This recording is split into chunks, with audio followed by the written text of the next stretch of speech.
자, 그리고요.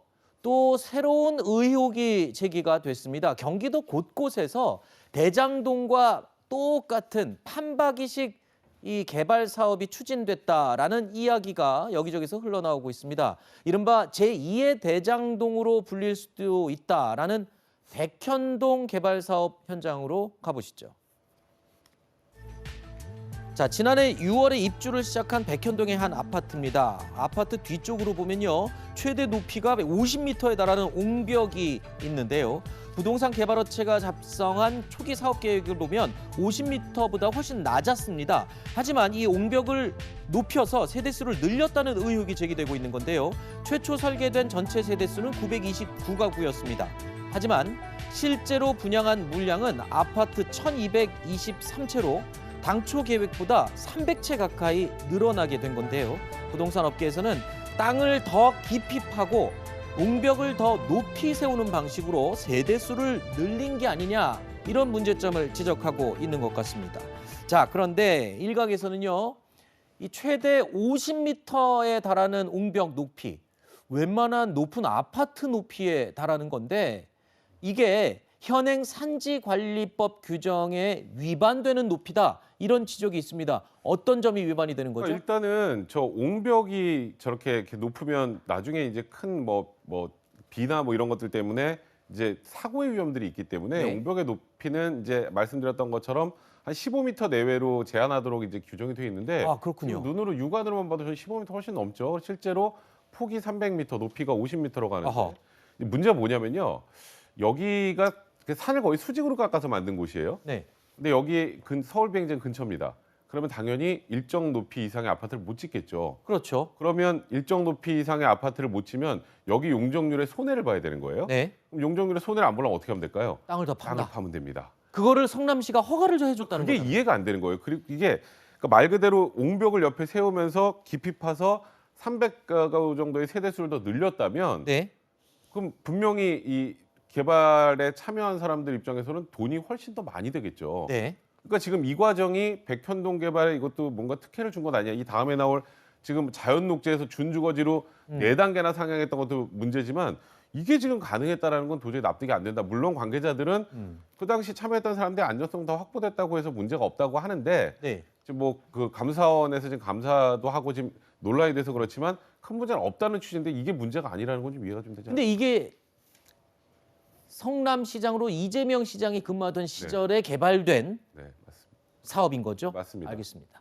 자, 이른바 옹벽 아파트가 세워진 곳은 한국식품연구원의 부지였습니다.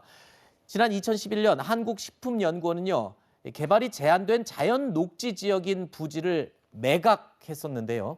이후에 한 부동산 업체가 이 부지를 매입했고, 그리고 일반 아파트 분양이 가능한 준주거 지역으로 토지 용도가 변경이 됐습니다.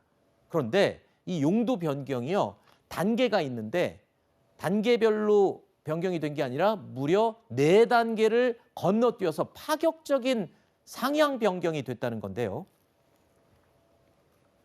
이 백현동 주거지 용도 변경 서류에 직접 최종 결재를 한 사람, 바로 당시 시장이었던 이재명 성남시장이었습니다. 자, 야권에서는요, 이 백현동 개발 사업을 놓고 이재명 지사가 당시에 민간 사업자에게 준 특혜의 종합판이다라고 또 추가 주장을 내놓고 있는데, 백현동 부지를 매입한 부동산 업체는요, 여기에는 이재명 지사의 성남시장 선거를 도왔던 김모 씨가 포함돼 있다라고 이야기를 하고 있습니다. 자, 이 의혹 제기에 대해서 글쎄요, 몇 가지 문제점이 좀 보이긴 하는데요. 그러니까 그냥 의혹 제기만 들어보면 여러 네. 가지 의혹이 있는 부분이 있으니까 이거는 해명을 하면 된다고 보여지고요. 또 만약 수사가 필요하면 수사를 해야겠죠. 이게 지금 한국식품연구원 부지였잖아요. 이게 이제 전북 안주로 옮기면서 저 땅을 어떻게 처리할 거냐는 문제인데, 처음에 이제 용도 변경이 안 되니까 잘 이게 나가질 않았나 봐요. 근데 국토부에서 요청을 해서 성남시가 지자체에 요청을 해서 용도 변경을 요청을 받아줬다고 지금 이재명 이사는 얘기를 하고 있어요. 그 과정에서 얘기했던 것처럼 야당이 주장하는 것처럼 무슨 특혜가 있는지 없었는지는 조사하면 될 거라고 보여지고요.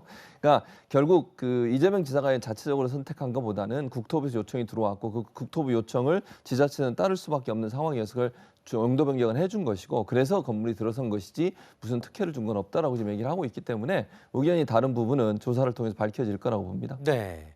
이 백현동 개발 특혜 의혹을 놓고 이재명 경기지사는 이런 해명을 했습니다. 들어보시죠.